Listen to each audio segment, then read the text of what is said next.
from the sun travels through space to the Earth.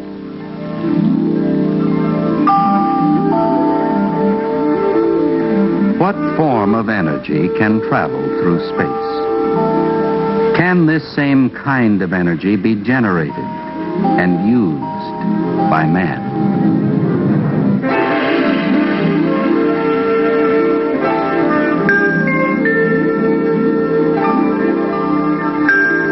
Energy, like that of the sun, can be generated on Earth.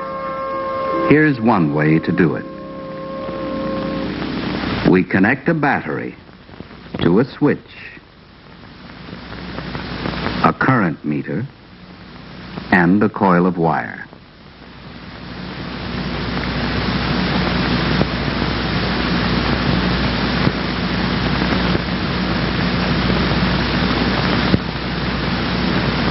When we turn the switch on, a steady electric current flows.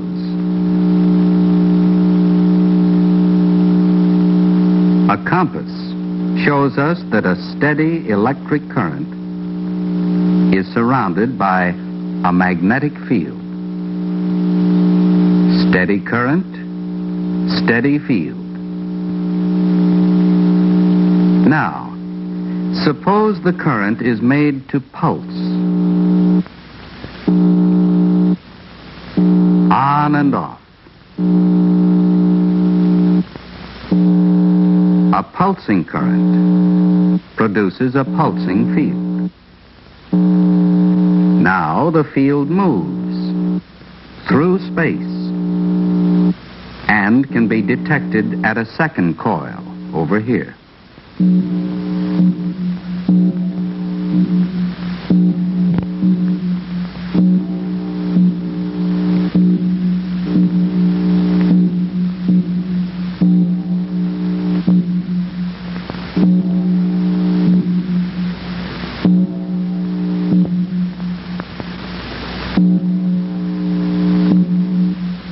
Electromagnetic energy moving through space.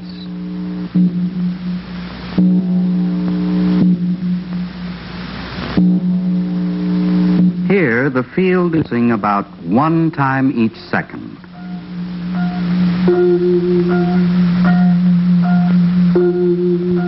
We can make more pulses per second with a vacuum tube.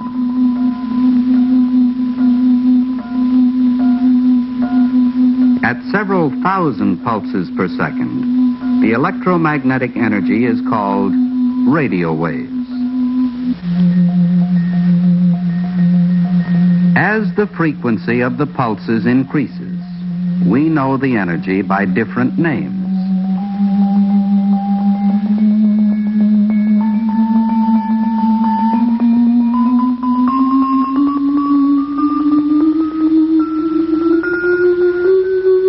The family of electromagnetic energy waves is called the electromagnetic spectrum. All are electromagnetic energy waves, pulsing at different frequencies.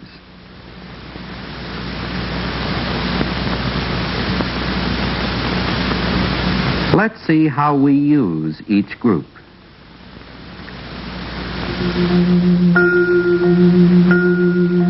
Electromagnetic energy traveling through space is the basis of radio broadcasting.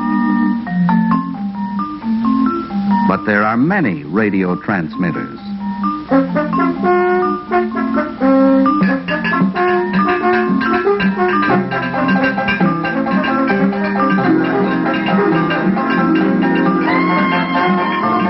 How can these radio waves be separated? Each station transmits a different number of pulses per second.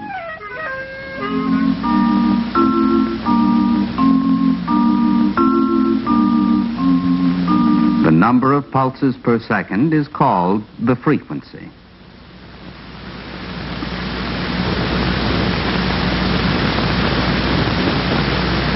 your radio only one frequency through at a time.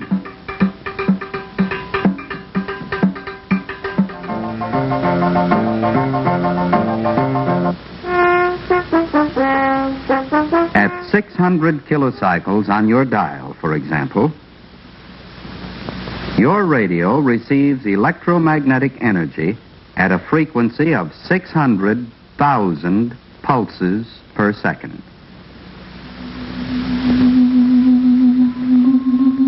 Higher frequencies are used to transmit pictures. Still higher frequencies, called microwaves, are generated for radar.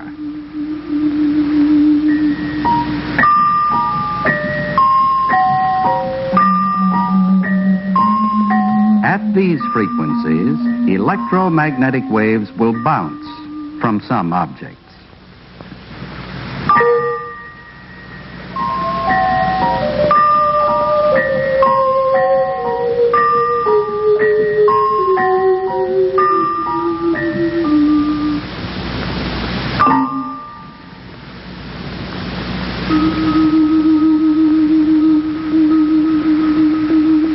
At slightly higher frequencies, electromagnetic energy makes us feel warm. Any source of heat radiates infrared. We use these frequencies every day.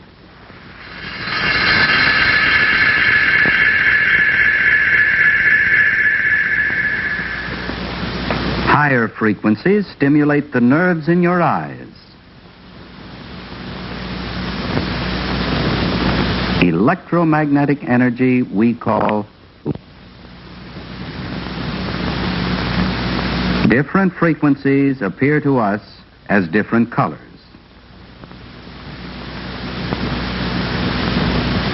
But our eyes detect only a small number of the frequencies that make up the entire electromagnetic spectrum. Like all electromagnetic energy, light is a pulsing electromagnetic field.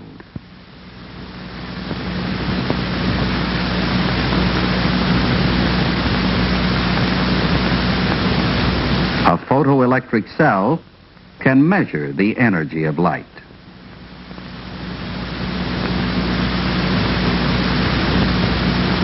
In nature, the energy of light makes possible the growth of plants that give us food.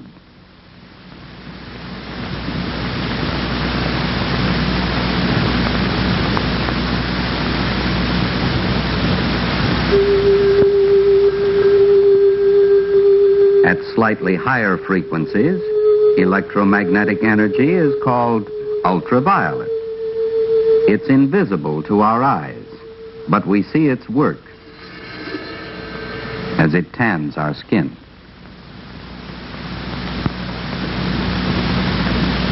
The energy from an ultraviolet lamp will cause the minerals in certain rocks to glow.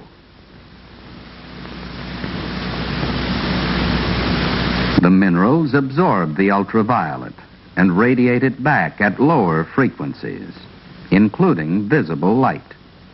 This is called fluorescence.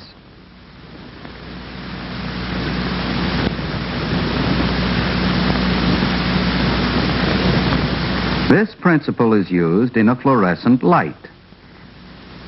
Inside the tube is a special coating. A source of ultraviolet energy causes this coating to fluoresce.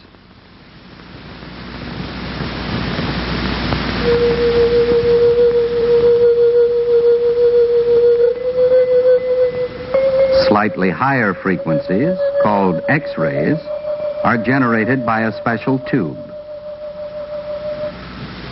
X-rays pass through less dense objects, leaving shadow pictures of dense objects.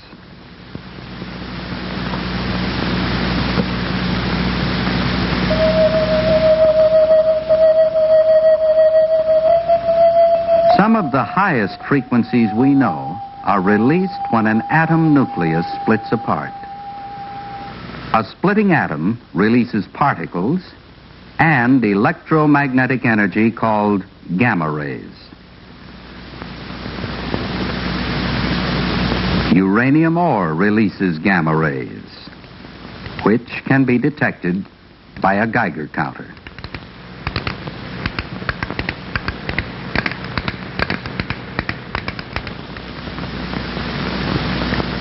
So we have that electromagnetic energy is known by different names according to its frequency.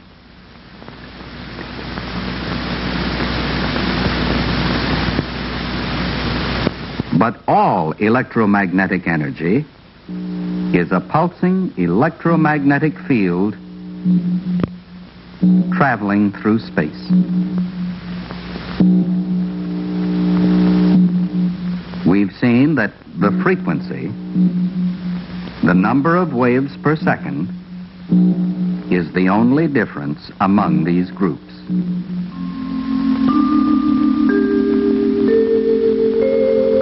We use electromagnetic energy to communicate, to warm our homes, to see, to keep healthy, to learn about the world.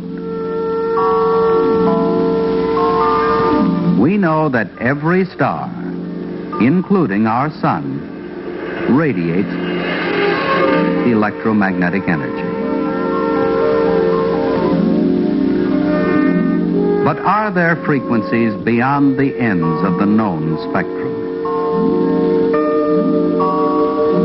We have only begun to understand and use this energy that travels through space.